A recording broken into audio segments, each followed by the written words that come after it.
इस संसार में ऐसा कोई पर्वत नहीं जो इतना ऊंचा हो कि मनुष्य उसके शिखर तक पहुंच न पाए, उसे लांघ न सके।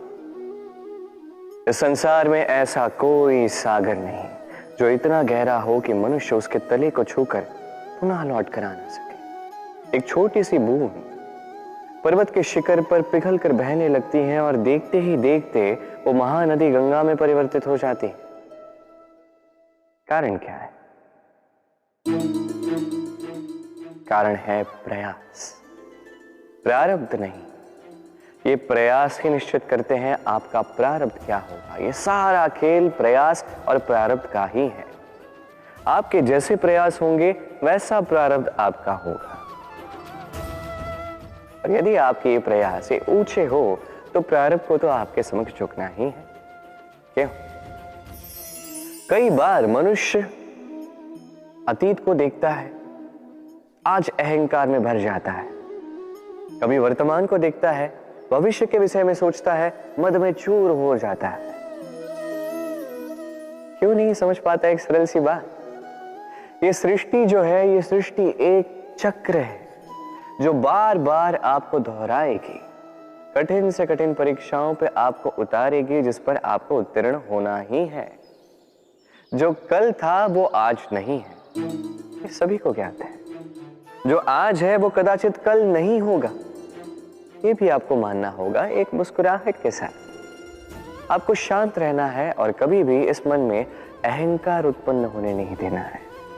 बनिए उस हिमखंड की भांति। कदाचित वो इसलिए इतना ठंडा रहता है क्योंकि उसे ज्ञात है वो कल जल के रूप में था, आज बर्फ के रूप में तो है, किंतु कल पुनः वो जल के रूप में ही जाएगा। स्वयं को शांत रखें। कदाचित आज आप सफलता के शिखर पे हो, कदाचित ना। आपको हर एक दिन अवश्य देखना है। बस निरंतर प्रयास करते रहिए, हर परिस्थिति के लिए सज्ज रहिए और इसे संतुलन बनाएं। आपका कल हो आज या कल, आपके अच्छे दिन हो या बुरे दिन, सब पवित्र हो जाएंगे। संसार में कई बार ऐसा होता है, हम बड़ी समस्या में होते हैं, विपदा में होते हैं, और वो लोग जो हमारे समीप होते हैं, हमारे अपने होते हैं, वो हमारा त्याग कर चले जाते हैं। हम ऐसे में दुखी हो जाते हैं, निराश हो जाते हैं, फिर स्वयं चलकर उस समस्या से बाहर आते ही हैं। अब परिस्थिति चाहे जो भी हो, वो लोग जिन्होंने ऐसे समय पे आपका त्याग किया, उनसे क्रोधित होना, उनसे रुष्ट होना, ये अनुचित है। मैं तो कहता हूं कृतज्ञ रहिए।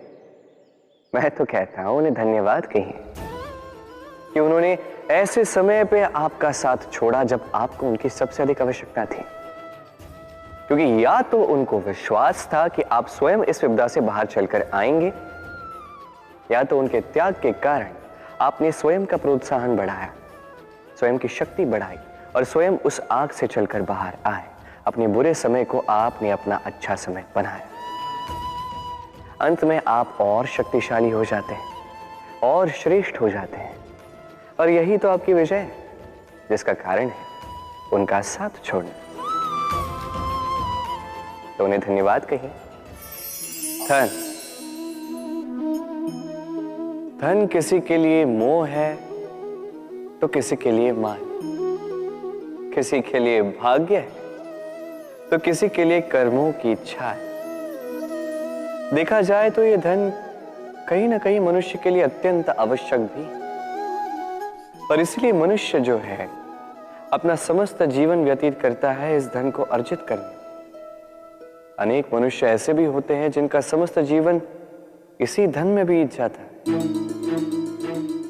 हर एक मनुष्य प्रयास करता है कि वो धनी बने, अधिक से अधिक धन अर्जित कर सके, संपन्न बना रहे। और ऐसा क्यों ना? क्योंकि यही एक वस्तु है जो आदान प्रदान व्यवहार में काम आती है। प्रयास हर मनुष्य करता है, धन अर्जित हर मनुष्य नहीं कर पाता। कारण ये कि मनुष्य सोचता है मेरे पास कुछ धन आ जाए तो मैं कुछ करके दिखाऊं। धन सोचता है कि ये मनुष्य कुछ कर दिखाए तो मैं उसके पास आऊं। इसलिए करके दिखाए। ऐसे श्रेष्ठ कर्म कीजिए कि धन स्वयं आपके पीछे भागने लगे। आप यदि धन के पीछे भागोगे तो आप अपना संतोष खो दोगे, किंतु यदि यही धन आपके पीछे भागने लगे तो आप महान कहलाओगे। इसलिए कर्म कीजिए, श्रेष्ठ कर्म कीजिए। ये धन तो फल स्वरूप आपके पीछे आएगा ही आएगा। जीवन क्या है ये जीवन?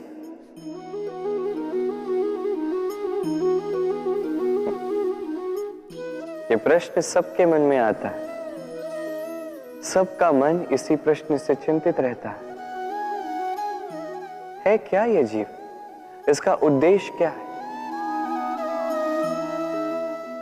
करे क्या है इस जीवन में?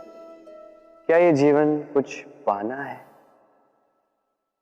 या ये जीवन कुछ खोना है? क्या ये जीवन वो है जहां हमें परमात्मा के पीछे जाना है या हमें स्वयं को अपने सपनों के पीछे दौड़ाना है? क्या है ये जीवन? ये जीवन अत्यंत सरल है, एक शांत जल की भांति है, एक दर्पण की भांति है।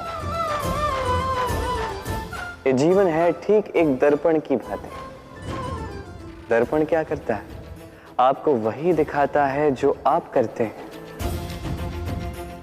आप मुस्कुराकर दर्पण में देखिए, दर्पण आपको आप ही का मुख दिखाएगा मुस्कुराते हो। आप रूठ कर दर्पण में देखिए, दर्पण आपको वही दिखाएगा। आप खिलखिलाकर दर्पण में देखिए, दर्पण आपको वही दिखाएगा। यही है जीवन, एक दर्पण की भांति। ये मत सोचिए कि इस जीवन ने आपको क्या दिया है। सोचना ये है कि आपने इस जीवन को क्या दिया। यदि आप इस जीवन को सुख देते हैं, आनंद देते हैं, प्रेम देते हैं, तो ये जीवन भी आपको सुख, आनंद और प्रेम ही देगा। हमारे मन में सदैव एक प्रश्न आता ही,